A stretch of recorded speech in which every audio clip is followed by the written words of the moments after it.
একটা ভিডিওতে আমরা ফ্লাশিং এর বিষয় নিয়ে আলোচনা করছিলাম। তো আজকে আমরা আলোচনা করব যে আসলে সফটওয়্যারের কাজ আপনি কিভাবে শুরু করবেন।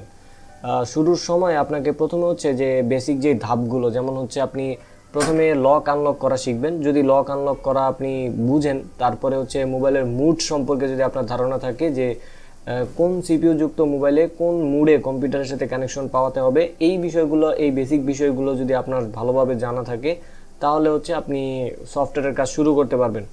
দেখেন, একটা মোবাইল ফ্লাশিং করার আগে আগে আমাদেরকে টুলস সম্পর্কে পরিচিতি, ড্রাইভার সম্পর্কে পরিচিতি, তারপরে মুড সম্পর্কে পরিচিতি, বিভিন্ন ধরনের লক আনলক সম্পর্কে পরিচিতি, তা এগুলো যখন জানা থাকবে তারপরে আমরা আস্তে আস্তে ফ্লাশিংয়ের মধ্যে যাওয়া শুরু করব। তো আমার যেই ক্লাস, এই ক্লাসটা একেবারে শুরু থেকে শুরু হবে। আমি চেষ্টা করব যে একেবারে বেসিক থেকে নিয়ে আপনাদেরকে পরিপূর্ণভাবে বোঝানোর জন্য। তো যদি আগে আমরা ড্রাইভার সম্পর্কে আলোচনা করেছিলাম, আজকে আমরা মোবাইলের বিভিন্ন ধরনের লক হয় এবং এই লক সম্পর্কে একটু ধারণা নিয়ে তারপর মুড সম্পর্কে আলোচনা করব। যদি বলি তাহলে মোবাইলে যেমন স্ক্রিন লক হয়, তারপর এফআরপি লক হয়। এফআরপি লক মানে কি?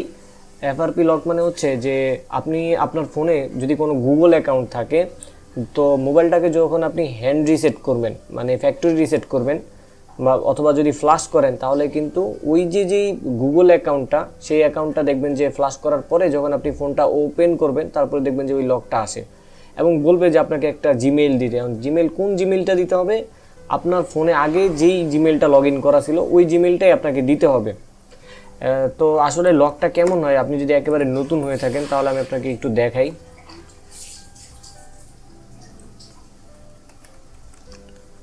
আমরা যদি এখানে লিখি যে এফআরপি লক, তাহলে দেখেন যে কেমন ইমেজের মধ্যে ঢুকলাম।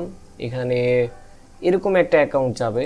এই যে এখানে লেখা আছে যে verify your account, verify your account, এরকম একটা অ্যাকাউন্ট আসবে। অথবা যে এরকম আসতে পারে ভেরিফাই ইউর অ্যাকাউন্ট, মানে এটা বোঝাচ্ছে যে আপনার যদি ফোনটা হয়ে থাকে, তাহলে আপনার জিমেল দিয়ে আপনি লগ ইন করেন। এই জন্য এই ফ্যাক্টরি রিসেট প্রোটেকশন মানে এফআরপির এই লকটা শো করে। তো এটা এফআরপি লক। এই লকগুলো আমরা আনলক করতে হবে, আর এই লকগুলো যদি আনলক করতে যান, তাহলে কিন্তু আপনাকে বিভিন্ন মুডে কম্পিউটারের সাথে মোবাইলকে কানেকশন দিয়ে তারপর লকটাকে আনলক করতে হবে। তো যদি মুড সম্পর্কে না বুঝেন, তাহলে কিন্তু এটা পারবেন না। তো ধরেন প্রথমে আমরা লিখলাম যে স্ক্রিন লক, তারপর এফআরপি লক, তারপর এফআরপি লক, এরপর MI account lock. MI account কি?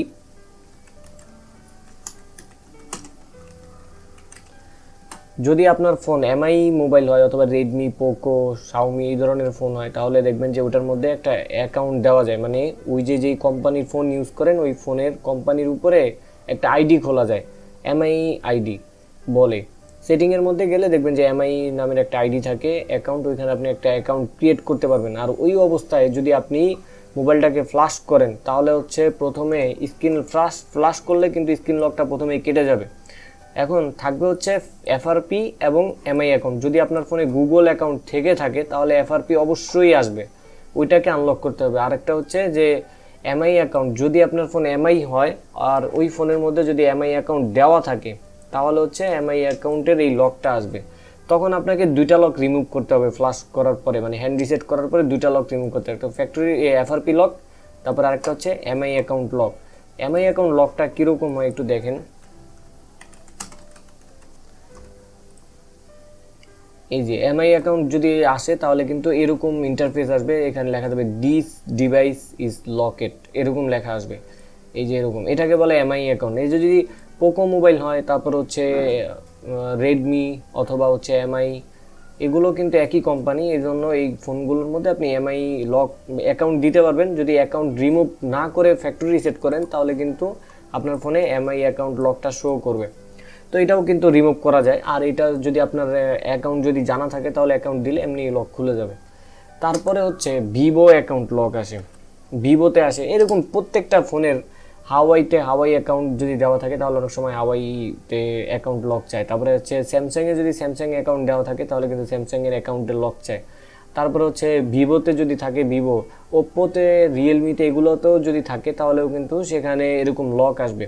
তো এই লকগুলোকে আপনি টুলের মাধ্যমে রিমুভ করতে পারবেন। তো আমি আসলে আপনাদেরকে লক সম্পর্কে একটু ধারণা দিচ্ছি। তারপরে হচ্ছে যেমন একটা হচ্ছে ডেমো লক। ডেমো লক মানে কি? ডেমো লক হচ্ছে যে আমরা যখন কাস্টমার কেয়ারে বা হচ্ছে মোবাইল কেনার জন্য কখনো কোনো শোরুমে যাই, তখন দেখবেন যে তারা আমাদেরকে একটা ডেমো ফোন দেয়। হ্যাঁ, যে একটা প্লাস্টিকের এমনি একটা ফোন, কপি ফোন, ওইটার মধ্যে ওটার স্ক্রিনটা দেখবেন যে এমনভাবে বানানো থাকে মনে যেন জ্বলতেছে, আবার ওইটার স্ক্রিনের উপরে ব্যাটারি চার্জ, তারপরে চার্জিংয়ের পার্সেন্টেজ, তারপরে হচ্ছে নেটওয়ার্কে যে এন্টিনার দাগগুলো আছে এগুলা এগুলা দেখবেন যে ফুল নেটওয়ার্ক অবস্থায় থাকে, ফুল ওয়াইফাই অবস্থায় থাকে, এরকম থাকে। আবার চার্জিংয়ের যেই পার্সেন্টেজ আছে সেখানে পুরোপুরি 100% চার্জ থাকে। এখন ডেমোলক হয় কিসের মধ্যে? ডেমোলক হয় হচ্ছে ওপ্পো, রিয়েলমি, ভিভো, সরি, ডেমোলক হয় হচ্ছে ভিভো, ওপ্পো এই ফোনগুলোতে। তো ডেমোলক হলে আপনার ফোনে নেটওয়ার্কের যে এন্টিনা আছে সেটা দেখবেন যে সবসময় ফুল থাকবে। তারপরে হচ্ছে ব্যাটারির পার্সেন্টেজ এটাও ফুল থাকবে, মানে এটা কখনো কমবে না। তারপরে হচ্ছে ওয়াইফাই, দেখবেন যে ওয়াইফাই কানেক্টেড করেন নাই কিন্তু তারপরে ওয়াইফাই শো করে আছে এবং ওয়াইফাই ফুল নেটওয়ার্ক পাচ্ছে। ডেমোলকটা আসলে কেমন হয় আমি আপনাদেরকে যদি একটু ধারণা দিই।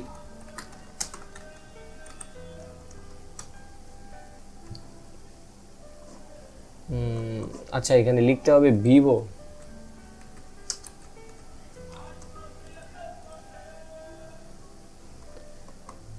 এই যে ভিভো ডেমো লক, এখানে আসার পরে দেখেন এই যে ডেমো লেখা আছে, তারপর হচ্ছে এলটিই, আবার নেটওয়ার্কের এন্টিনা হচ্ছে ফুল অবস্থায় দেওয়া আছে, এরকম থাকবে। ডেমো লক যদি হয় তাহলে হচ্ছে আপনার ফোনে নেটওয়ার্কের এন্টিনা, তারপরে হচ্ছে ব্যাটারির আইকন সব কিছু ফুল থাকবে। তো এটা হচ্ছে ডেমো লক, এরকম অবস্থায় আপনাকে এই লকটা রিমুভ করতে হবে। তারপরে চলেন আমরা আরেকটা লক সম্পর্কে জানি, সেটা হচ্ছে কেজি লক। বিভিন্ন ফোনে দেখবেন যে কিস্তির উপরে মোবাইলগুলো কিনা হয়, যে সময় মতো যদি টাকাগুলো পরিশোধ না করা হয় তাহলে কিন্তু ফোনটাকে তারা মানে যেই কোম্পানি থেকে কিনেছে সেই কোম্পানি কিন্তু লক করে দেয়। তখন লক করা অবস্থায় দেখবেন যে সেখানে লেখা থাকে যে এই নাম্বারে কল করতে অথবা এই নাম্বারে টাকা পাঠাতে, এরকম কিছু একটা ইন্টারফেস শো করবে, ওইটাকে বলে কেজি লক। হ্যাঁ, কেজি লকটা কেমন আমি যদি আপনাদেরকে একটু দেখাই।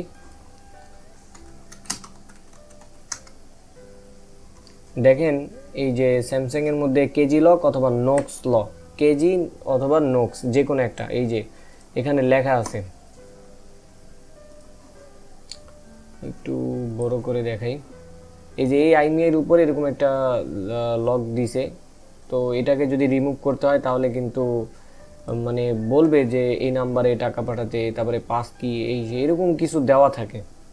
যেই কোম্পানি থেকে ফোনগুলো কিনে সেই কোম্পানি এই ফোনটার উপরে একটা লক করে, তো এটাকে বলে কেজি লক। তারপরে হচ্ছে কান্ট্রি লক।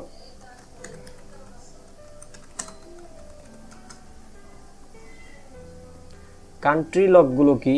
কান্ট্রি লক হচ্ছে যদি আপনি আপনার ফোনটা এমন হয় যে ফোনের কোম্পানি ওই যেই দেশগুলোর জন্য এই ফোনটাকে অ্যালাউ করেছে ওই দেশের বাইরে অন্য কোথাও যদি আপনি নিয়ে যান, তখন কিন্তু ওইটার মধ্যে আর সিম লাগালে সিমের সাপোর্ট করবে না। তো সিমের সাপোর্ট করবে না, তারপর হচ্ছে সিমের সাপোর্ট যদি আপনি করাতে চান তাহলে কিন্তু আপনাকে লকটাকে আনলক করতে হবে। এখন বিভিন্ন ফোনের মধ্যে এই লকটা পাওয়া যায়, তখন কিন্তু আমাদেরকে এই লকটা আনলক করতে হয়, মানে ওই দেশ থেকে যখন বের হবেন তারপরে হচ্ছে ওই ফোনের মধ্যে আর অন্য কোনো সিম সাপোর্ট করবে না, এটাকে বলে কান্ট্রি লক। দেখেন কান্ট্রি লক হলে কেমন হয়।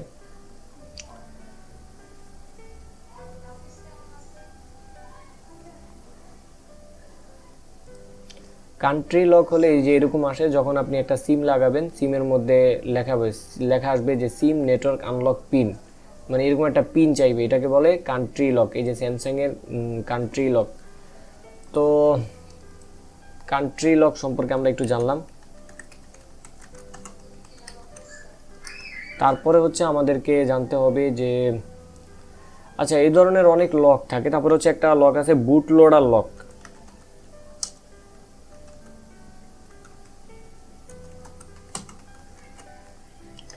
বুট লোডার লক মানে কি? ফোনের মধ্যে একটা কোম্পানি সিকিউরিটির জন্য ফোনের যে ফ্ল্যাশ ফাইল থাকে এই ফ্ল্যাশ ফাইলের সিকিউরিটির জন্য একটা লক দিয়ে দেয়।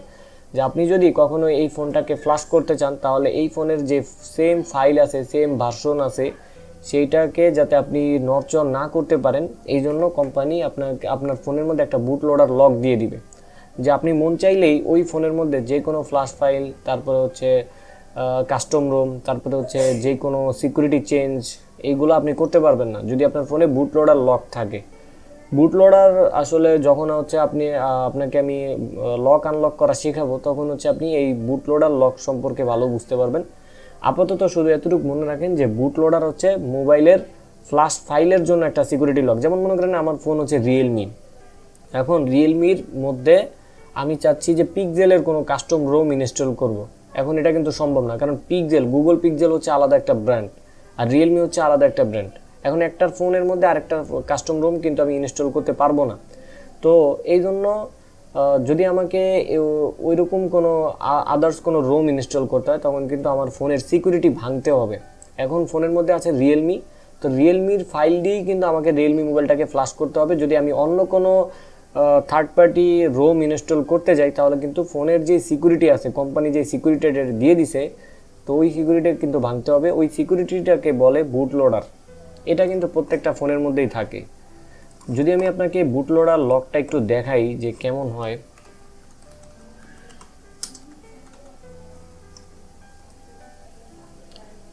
দেখেন বুট লোডার যদি লক থাকে তাহলে হচ্ছে যখন আপনি ফোনটা চালু দিবেন তখন কিন্তু আচ্ছা বুট লোডারটা এইভাবে দেখানো যাচ্ছে না, আমি আপনাদেরকে বুট লোডার সম্পর্কে অন্য আরেকদিন একটা ধারণা দেওয়ার চেষ্টা করব। তো এই ছিল হচ্ছে লক সম্পর্কে ধারণা। আশা করি লক সম্পর্কে আপনি বুঝতে পারছেন। তো ভিডিওটা ভালো লাগলে অবশ্যই একটি লাইক করবেন এবং সুন্দর একটা কমেন্ট করবেন। পরবর্তী ভিডিওতে হচ্ছে আমি আপনাদেরকে শেখাবো যে মোবাইলের মুড সম্পর্কে যদি আপনি জানেন তাহলে হচ্ছে আমরা বাকি কাজ সামনের দিকে আগাতে পারবো। তো পরের ভিডিওতে দেখা হবে, সে পর্যন্ত ভালো থাকবেন, সুস্থ থাকবেন, আল্লাহ হাফেজ।